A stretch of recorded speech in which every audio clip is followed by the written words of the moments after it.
What is up, everyone? It's your boy Shaft, aka That Mill Guy, here with another talking head video. Today we're going to be talking about specifically extrapolating what we can learn from Wisnia's recent blue-white mill results.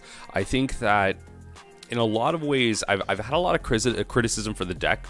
Go look at the last league that we played, one of the last videos on the channel, and I've still need to acknowledge the fact that there are a lot of learning points from the deck. I truly do believe that there are some learning points. I solidly do not believe that Wisnia's list is the next evolution of Mill. I think in a lot of ways it's a step backwards as a whole, but a lot of the concepts that have led to its success are actually really interesting and are really worth exploring and implementing in Mill moving forward, in my opinion. So let's look at what's going on in terms of that aspect. First and foremost, we see that Wisnia, with all of their recent success, has allowed and pushed Mill to a blue-white archetype. But I mean, that's the first and foremost. Mill's still, top of the metagame, getting those percentage points out there and really being played to a high degree, especially in the challenges. And this is Wisnia's Mill list right here.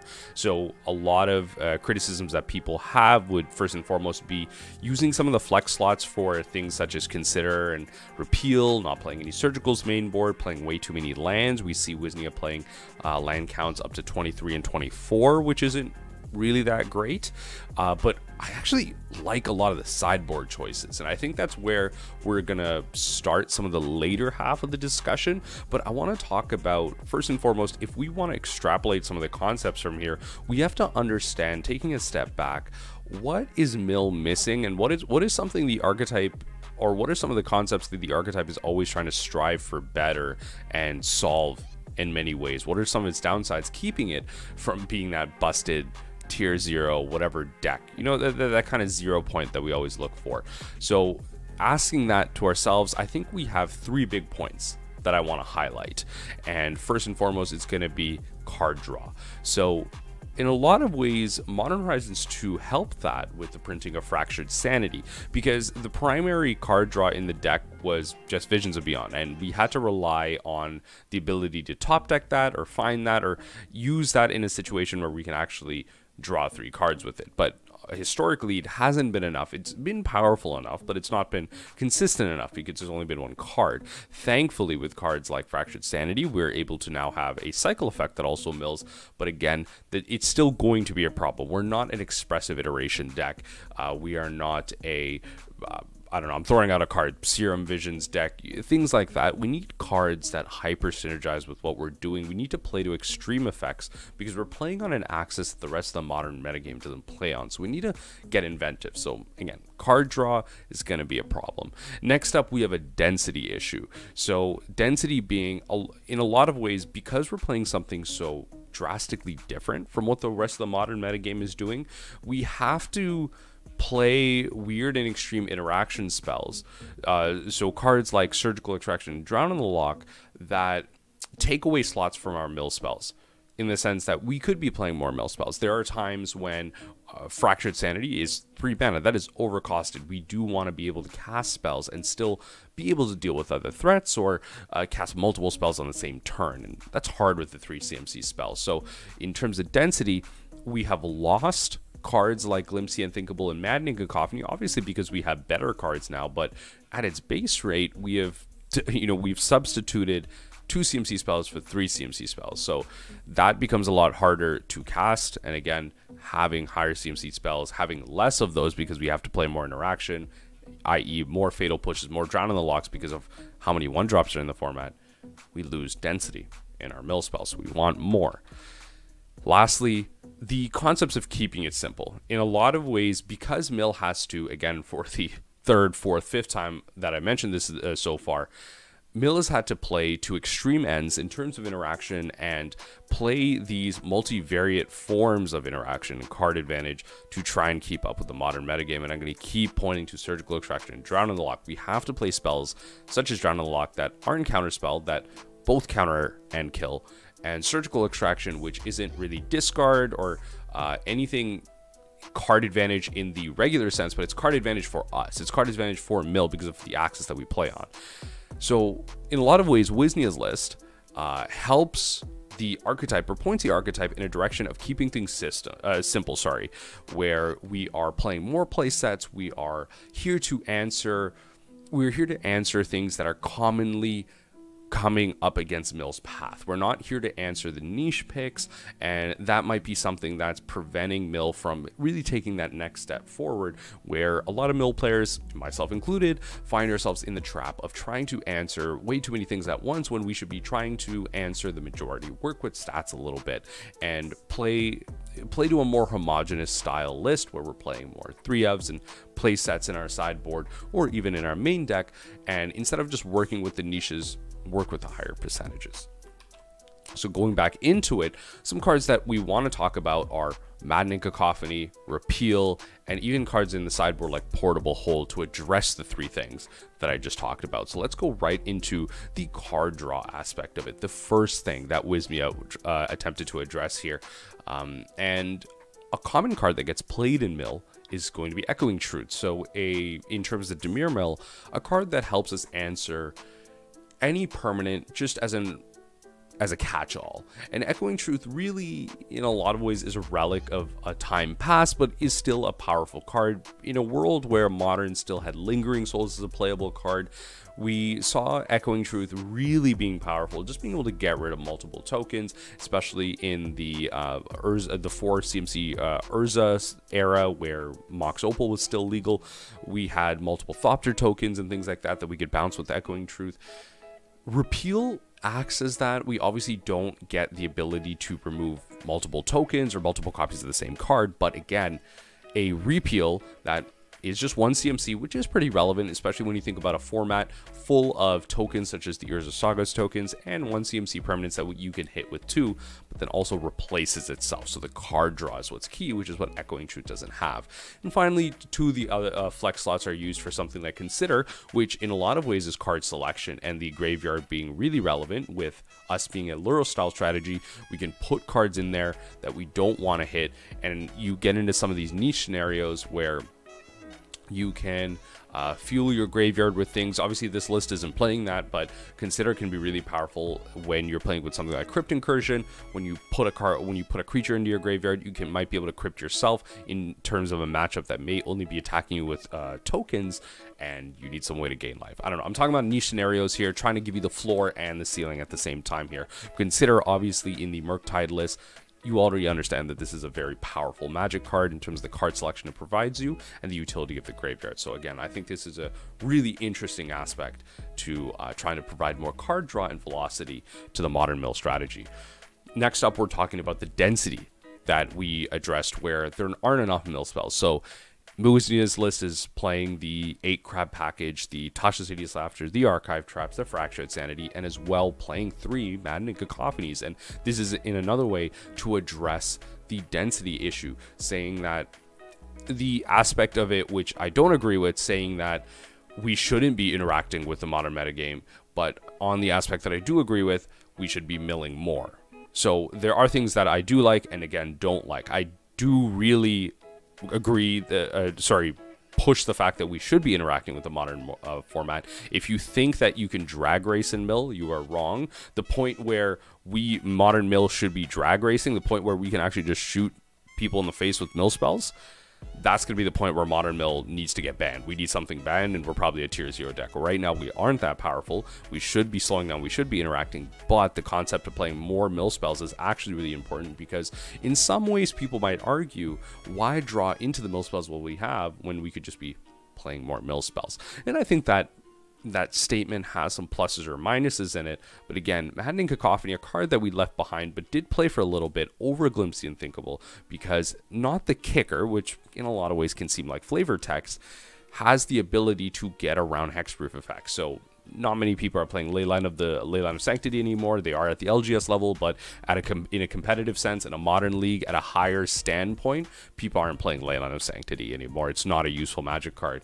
And just being able to get around Veil of Summer is really the big one. If you see in the Yorion Blink decks, playing 4 Veil of Summers in the sideboard, obviously we have ways to get around it with Ruined Crab, Tasha's Hideous Laughter, Fractured Sanity, having another spell, 3 copies of another spell from Wisnia's list. that gets around Veil of Summer is also really important. So that's kind of the 3 ways that I'm seeing Wisnia do that. And then finally, Portable Hole as the 3rd way to address the keeping it simple type of concept here. And there's one more card I want to mention after this, but Portable Hole acts as another set of removal.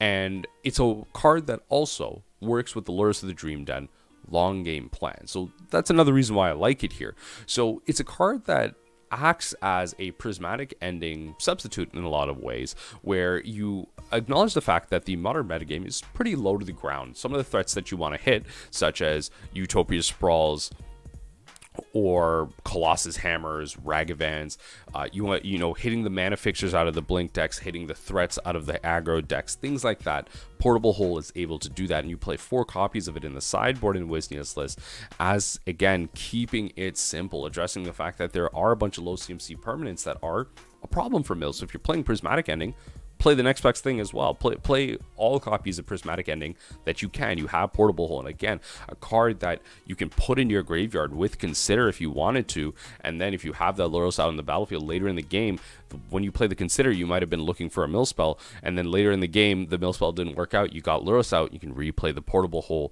for removal, even if it does get removed. So it's pretty sweet in that aspect, being able to, again, address so many things with Prismatic Ending and keeping things consistent, keeping it simple, and just saying, these are the types of things that are problems, so why don't I just play 4 copies of this instead of playing like 2 of this, 1 of this, 1 of this, something like that. Keeping it simple with Portable Hole. Finally, we got a card like Tormod's Crypt, which is important because as Mill gets better and better in the modern meta, we see the onset of decks trying to address the Mill archetype with something as simple as putting a shuffle effect into the sideboard, and that could be in the form of Kozilek, Butcher of Truth in the Tron decks, or just very simply Emrakul, the Aeon's Torn. And you do get the variety because the old Ulamog isn't that great. You cast it and exile only 1 permanent, whereas new Ulamog, you don't get the shuffle, you exile 2 permanents, which is usually a little bit better.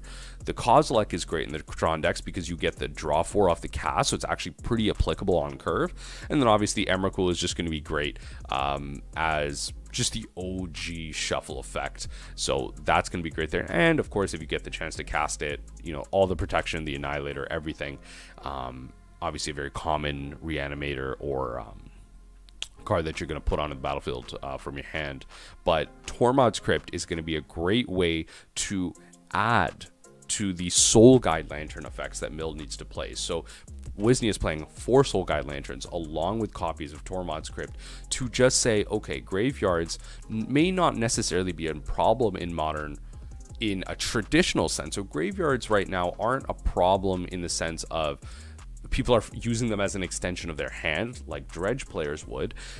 Graveyards right now are in peak form because they're truly being used to the maximum of their utility. Delirium is at an all-time high in the modern meta, and the graveyards are truly an extension of the hand or the stack in a lot of ways, if you want to think about it like that, where they're truly being used for their utility, their permanents that are being put in there, and things like that. So Tormod's Crypt and Soul Guide Lantern are going to be a great way to address those. Soul Guide Lantern being great because you're able to target Delirium specifically when it enters the battlefield, exiling a certain copy of a card. So if they have 1 artifact in there, you're able to exile that with Soul Guide Lantern and just hold that up. Tormod's Crypt is going to be that way to just exile everything. So just extra copies of an effect like Portable Hole. It doesn't fully address all the things that you want with Prismatic Ending, but it still does the trick as a way to imitate something like Soul Guide Lantern. And at worst, when you have Lurrus of the Dream Den out, is 0 mana. So if you're tapped out for Lurrus, you got Lurrus last turn, play it for 3, you don't have any more CMC, or sorry, any more mana, you play Tormod's Crypt for 0. It's going to be a great way to hold up that ability to exile graveyards, maybe with an active Crab out. Maybe they're going to be milling some cards on their own side. Maybe they discard a shuffle effect trying to shuffle their whole graveyard away. You have that Tormod's Crypt on 0. So keeping it simple. So what are the next steps here? I've talked about, kind of ad nauseum, pun intended, about what Wisnia has done for us and how we can apply these concepts. And I want to provide 2 deck lists for you right now in this video, and I can link them down below as well in the description box about how I think that us Dimir players, I'm going to keep it simple, we're not going to go over Esper, we're not going to go over Blue-White, we're not going to go over Mono Blue, how us Dimir players can extrapolate and apply these concepts to our own mill lists. And these are mill lists. If you wanted to catch a league on them, if you want to put me get me to put up a video, let me know in the comment section down below if you want to see me play these lists, how we can apply some of the things that Wisnia is pushing forward as a way to improve our mill list. So first and foremost, this is going to be the first extrapolation that I have. And what this deck is doing right now is using the flex slots to, play 2 Maddening Cacophonies and the 4th Surgical Extraction, rounding out the package with the concept of we may not be adding card draw, we're going with the power of Fractured Sanity and Visions of Beyond, but we're adding density, which in a way can add to our card draw because we are adding density to our deck, more spells that can fill our opponent's graveyard, turning our visions on more consistently. So that could be a way that we can apply that concept. And as well, having the 4th Surgical there, which can be a flex slot. A lot of lists are only playing 3 in the main board, 1 on this side, whatever it is, as a way to continue to interact while applying density. So that can be an interesting way to do that there. And keeping it simple, we'll see some of the cards that I've applied in the sideboard as play sets that you're seeing. The 4 Mystical Disputes, the 4 Soul Guide Lanterns, added on top of that with the 2 Blood Chiefs and the 1 Noxious Grasp, things like that. Let's go into some of those cards right now. So Mystical Dispute, first and foremost, very powerful Magic card. One of the most powerful counter spells printed. I would say one of the top 10 counter spells in Modern right now, out of obviously the most busted set in Modern's history, Throne of Eldraine. Doesn't need much of an explanation. The reason I want to play it specifically in Mill, right? I'm not explaining why it's a powerful card. I'm explaining why I want it specifically in Mill. Is keeping it simple. I want to address 2 cards. Teferi Time Ravel, or well, a couple of cards, sorry, I should say. Let's say 3 cards. Let's keep it simple, 3 cards. Teferi Time Raveler, Counterspell, and Murktide Regent are the 3 cards that I want to address as a way to tempo out. And that's the key, right? We are providing ourselves card advantage and 4 answers in our sideboard that answer some of the most problematic threats that exist for us. So Counterspell being a catch-all for all of our spells. Mystical Dispute is 1 mana spell against it, tempo. Teferi Time Raveler, very problematic. We aren't able to archive trap on our opponent's turns. When they fetch, they're able to fetch freely on us. 3 CMC permanent at sorcery speed against our 1 mana Mystical Dispute. And then finally, Murktide Regent, turning off our Drown in the Loch, coming down on turn 2. We are feeding it very early, even though it comes down on turn 2. 1 mana to counter a 7-drop that they then have to use resources to turn off their own Delirium for their future Dragon's Rage Channelers. This is going to be a very fantastic answer for a card like that. So again, 4 copies of this, keeping it simple. I find these cards to be problematic because Yorion is top of the meta, Teferi Time Raveler. Obviously, almost any blue strategy these days is playing Counterspell, except for us. And there you go, Mystical Dispute. And then finally, Murktide Regent, top of the metagame, playing Counterspell as well. Mystical Dispute is going to answer that, as well as some of the other permanents that they bring in post-board, such as Jace the Mind Sculptor, Mystical Dispute. I can't stop shouting its praises. Next up is Noxious Grasp as a catch-all. Now, this is a card that I've been high on before, and I've lost sight of. In a lot of ways, I've forgotten about it, and I will fully admit that. So shout out to Party Time Austin to reminding me that this card exists. So shout out to him coming into my stream and just being like, y'all ever play Noxious Grasp? I'm like, hold on now. Yeah, I have. Completely forgot that was a card. Thank you for reminding me. Noxious Grasp, read it first and look at the conditions. So destroy target creature or planeswalker that's green or white, gain 1 life. So creatures that are white right now, Thalia, Guardian of Thraben, Solitude, Yorion, again, multiple cards, multiple creatures in the Modern metagame that are white, that are played as playsets, that are played in multiples, that multiple decks are trying to enable or play against Mill. Noxious Grasp destroys. What about some planeswalkers? 5 mana Teferi, 3 mana Teferi. Those are white planeswalkers. Not many green planeswalkers running around the meta. Oh, wait, no. Wrenn and 6. That's right. Wrenn and 6 Teferis, both of them, both die to Noxious Grasp. Again, the versatility of this card. I'm very tempted to almost just play multiple. I almost want to drop the Blood Chief's Thirst, but I still want to be able to address decks such as Hammer Time, as well as being able to address low to the ground planeswalkers like Ren and 6 with Blood Chiefs. But I almost want to play 3 copies of Noxious Grass. How versatile, how good, and how powerful this card is. Again, keeping things simple, playing more removal, but also that line of playing to these extreme levels of interaction, playing these versatile modes of interaction spells that can give us the edge in multiple scenarios, have that versatility to not be dead in a matchup against multiple game states. Noxious Grass provides us that. So even though it's only a one of, tempted to play more, you know, if I had more sideboard slots.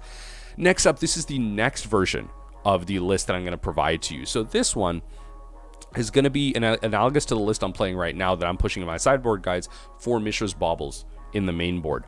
And I think this is going to be the list that is going to be my updated Dimir list. So if you're catching my sideboard guide, there's a very good chance that after this video is published and moving forward the next couple days, you're going to see the sideboard, Dimir Mill sideboard guide updated to this one, because I really like this in concept here. And I want to test this out. So I'm playing the 4 Mishra's Baubles in the main board, and I got the sideboard, this kind of the same sideboard. So this one's playing 3 Surgicals main, 21 lands, and 4 Mishra's Bauble. It's not playing the Maddening Cacophonies, so again, let's talk about that. So Mishra's Bauble, I've talked about this card before. I even have a couple of leagues up on the channel about it, talking about how powerful this card is. So we already understand the interaction between Mishra's Bauble and Luros of the Dream Den. Very good card advantage engine, good way to grind. The good thing about Mishra's Bauble is it provides us at a base level on the floor with information. What is our opponent going to be drawing next? If we have a fetch line available to us, we look at the top card of the library. Do we want them to draw that card? Nah. All right, we got a Hedron Crab. Fetch, mill them over. Cool. So it's got that level of interaction for us. It's also a way to address the card draw issue in the deck, right? So we are addressing the fact that we don't have enough card draw. This is a cheap and an inexpensive way to provide that card draw for us. Also going on the axis of that extreme form of interaction where it's not only card draw, it's information for us to mill over cards and interact that way. So this is also finally going to be a way to draw cards around discard against a format where Spike every so often seems to just be playing his Rakdos Good Stuff deck. Very powerful deck, I should say. I'm not talking smack about it. I'm just saying frustrating to play against because it's so good. But a deck that does interact with you and forces you to discard a lot of discard running around in the format, this is going to be a way to draw around that, because you cast Mishra's Bauble, you activate it on their turn, and then you're going to draw on your turn. So that Thoughtseize, that Inquisition of Kozilek, is not going to see the card that you draw.